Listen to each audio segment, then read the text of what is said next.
Hey friends, welcome back to Homeschoolology. If you're new here, welcome. My name is Nikki. I'm a homeschooling mom of 4. I've got a 7th grader who is soon to be 8th grade, an upcoming 4th grader, and an upcoming kindergartner, and an upcoming preschooler for the new 2023-2024 school year. And with that being said, my 8th grader, we gotta start thinking about high school. And so this video is, now I've been kind of researching and doing and thinking a little bit ahead, but this video is, I've like put it to paper. I've put down what our projected plans are down on paper. So this is kind of our long-term goals for high school for my upcoming 8th grader.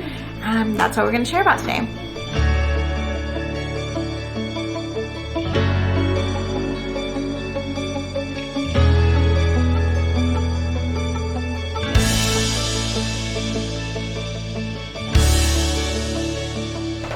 I finally have gotten this down on paper. It's something that I've had in the back of my mind, been swimming around, things I knew that I needed to be doing and researching, and I have been doing that along the way.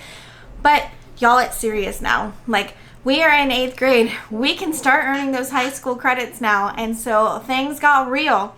And so I decided that it was time that I sat down and put it on paper what our plans are going to be for the next few years. Very first step was I went to my state's graduation requirements. Now, is this necessary? Absolutely not.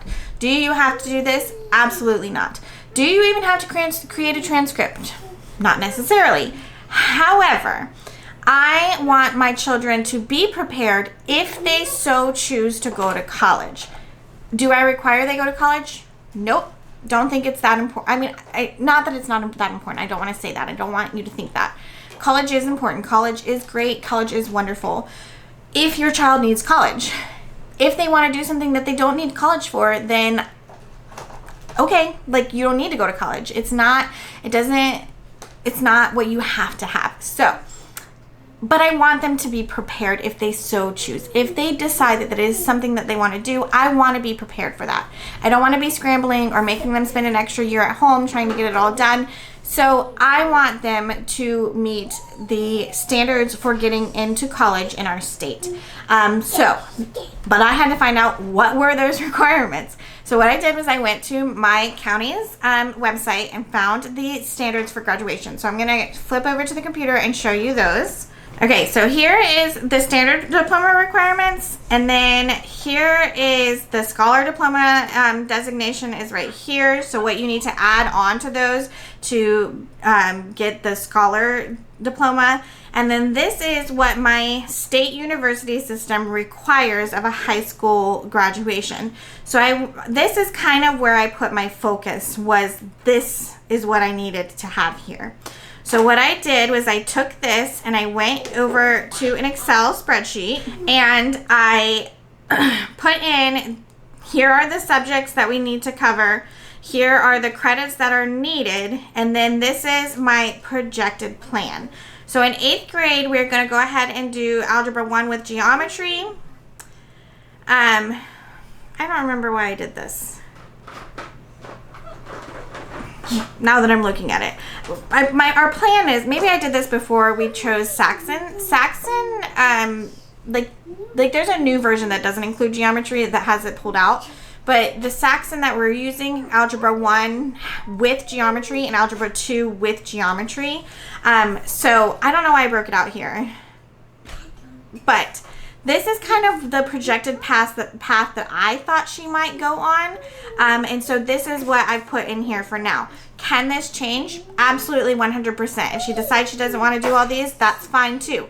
So, but this is what I put in here. She's good at math. And so I felt like she would want to continue those. But if she, we'll see how it goes. We'll see. Because she, right now, with this layout, she would be earning 5 credits and she only needs 4. So then I have English 1, English 2, and then English 101 dual enrollment and English 202 or 102 dual enrollment, because I'm hoping that she will be able to start doing some dual enrollment on her 10th grade year, starting with maybe some electives that are a little bit easier, and then going into earning those dual enrollment credits for college, if she started in her 10th grade year, so the way the system works here, and you need to find out at your own local, like we're going to go through the community college here, but you need to find out through your local university what, you know, what the standards are, how it all works. But for us, they get 6 semesters, and I think this is pretty, from what I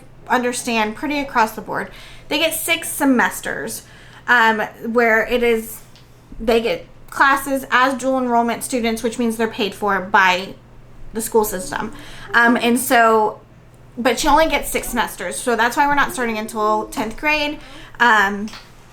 Also, I think she just probably, like, she's just not necessarily ready to do that anytime sooner than that. So she will be starting to earn those credits, and so then I've started to put those in here and designated those with a dual enrollment little DE here. I'm hoping that she can CLEP out of algebra, which is like if you don't know what a CLEP test is, it's a test that you take to demonstrate that you understand the content, and they will give you credit for a college class if you pass the test. So I'm hoping she can CLEP out of algebra and go straight into statistics, but we shall see. I have put down history of science, that she would earn a credit this year for history of science and next year. I put that here, but it's probably only going to be, I don't know how many, I don't know. I'm still working on that. I'm still learning exactly how to calculate the credits. I know it has to do with the number of hours, and so I'm still working on getting that through, but so we'll see if that's going to be 1 or 2 credits. But then I put in biology, chemistry, and physics because that's kind of just like a normal progression. Then I put in some history. I know I want her to take a U.S. government and economics class, but I just, that might actually be happening in our co-op. So she might earn that a little bit earlier. And then financial responsibility, I just think that's going to be really, really important, and a class that I know definitely my husband wants her to have, and that I think is very important too. So that is where we were looking at there. And then I went ahead and put this in here, this digital, because one of the requirements for our state is that they have to have an online course, like as part of their graduation now, which is something new from, that wasn't a thing when I was either went to school or was teaching in school. That's something new to me. So I wanted her to go ahead and take a class this year to get ready to take an online class in the future. Like, so she gets used to using this system and how it all works and timelines and all of that. So she's going to take, she loves digital art, and so I thought that would be a good place to start because it's something she enjoys, something she's going to enjoy learning about.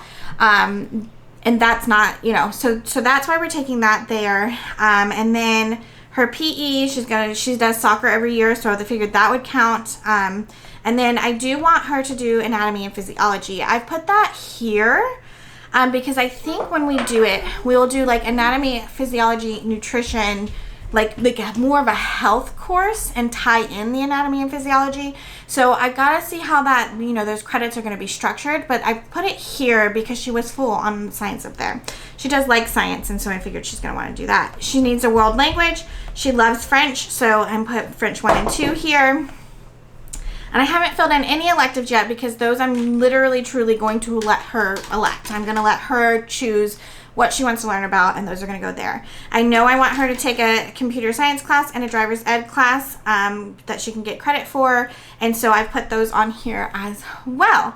So that is kind of what we are looking for ahead. I'm just going to keep updating this Excel spreadsheet as I come across things, putting things in, but it gives me an idea of like what we need to accomplish in the next few years. So what do I need to be working on now that's going to set her up for success into high school, into dual enrollment, and then later on into college if she chooses to do that.